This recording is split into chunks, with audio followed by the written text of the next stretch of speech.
নমস্কার বন্ধুরা, আমি গীতিকা রান্নার একটি নতুন রেসিপি নিয়ে চলে এসেছি। আজ আমি যে রান্নাটি করে দেখাবো তা খেতে খুবই সুন্দর। আজ আমি বানিয়ে দেখাবো লাচ্ছার রেসিপি। এই রেসিপি বানানোর জন্য আমি প্রভুজির লাচ্ছা ব্যবহার করব। ব্যক্তিগতভাবে এই লাচ্ছাটি আমার পছন্দ, তাই এটি আমি ব্যবহার করছি। আপনারা আপনাদের পছন্দ মতো লাচ্ছা ব্যবহার করবেন। তো লাচ্ছার প্যাকেট আমি খুলে নিচ্ছি।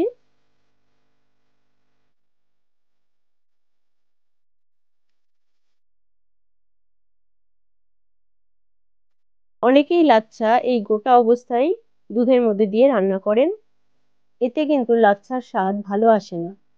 আজকে আমি যেভাবে রান্না করে আপনাদের দেখাবো, আপনারা যদি এইভাবে রান্না করেন লাচ্ছা, তবে কিন্তু লাচ্ছার স্বাদ অনেক বেশি সুন্দর লাগবে।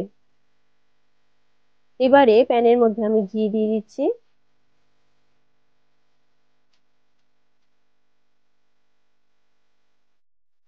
এই রেসিপিটি বানানোর জন্য কিছু ড্রাই ফ্রুটস লাগবে। আমি নিয়েছি কিছুটা পেস্তা বাদাম, নিয়েছি কিছুটা কাজু বাদাম, কিশমিশ, আর নিয়েছি আমন্ড।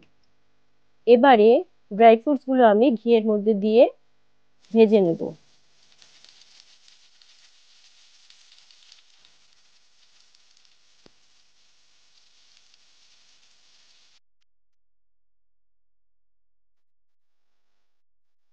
ড্রাই ফ্রুটের কালার চেঞ্জ হয়ে গেছে, এটি এবার ভাজা হয়ে গেছে। এবার আমি এটি নামিয়ে নিচ্ছি।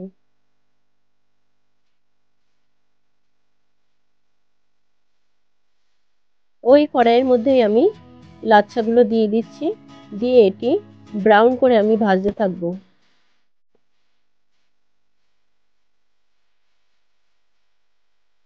লাচ্ছাগুলো এপিট ওপিট করে ভেজে নেবার পরে যখন ব্রাউন কালার এসে গেছে, তখন এটি আমি নামিয়ে রাখবো।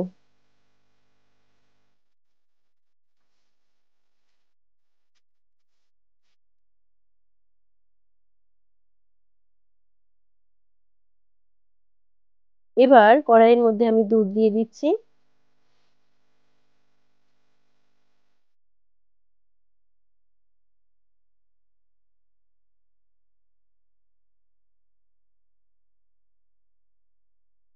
দুধের মধ্যে অ্যাড করে দিচ্ছি আমি চিনি। এরপরে দিয়ে দিচ্ছি আমি এলাচ গুঁড়ো। চিনি এখানে আপনারা আপনাদের স্বাদ মতো ব্যবহার করবেন। দুধ আমি জাল দিয়ে ঘন করে নিয়েছি, কিন্তু এখানে মনে রাখতে হবে দুধ খুব একটা ঘন করা যাবে না। এবারে ওভেনের ফ্লেম আমি অফ করে দিচ্ছি। অফ করে দেবার পরে ভেজে রাখা লাচ্ছাগুলো এবার আমি দুধের মধ্যে দিয়ে দিচ্ছি। এবারে ড্রাই ফ্রুটস গুলো আমি দিয়ে দিচ্ছি। পরিমাণ মতো লবণ দিয়ে দিচ্ছি। লাচ্ছা আমার পরিবেশনের জন্য একদম তৈরি হয়ে গেছে। অনেকেই আছেন ফুটন্ত দুধের মধ্যে লাচ্ছা দিয়ে রান্না করেন। ফুটন্ত দুধের মধ্যে লাচ্ছা দিলে লাচ্ছা কিন্তু গলে যাওয়ার সম্ভাবনা থেকে যায়। আর আমি যেভাবে রান্না করলাম, এইভাবে একটু আগে থেকে ভেজে নিয়ে লাচ্ছা রান্না করলে লাচ্ছা থেকে কাঁচা গন্ধ যেমন বেরোবে না, আর লাচ্ছা সহজে গলেও যাবে না। বাড়িতে বাচ্চাদের মাঝে মাঝে এইভাবে লাচ্ছা বানিয়ে খাওয়াতে পারেন। এছাড়া বাড়িতে হঠাৎ করে গেস্ট আসলে তাদের সামনে এরকম লাচ্ছা তৈরি করে দিলে তারা কিন্তু খুবই খুশি হয়ে যাবে। তো বন্ধুরা, আজকে আমার এই ভিডিওটি আপনাদের কেমন লাগলো? ভালো লাগলে লাইক শেয়ার করবেন এবং কমেন্ট বক্সে আমাকে অবশ্যই জানাবেন। আর বিথিকার রান্নাঘর এই চ্যানেলটি সাবস্ক্রাইব করে পাশে থাকবেন।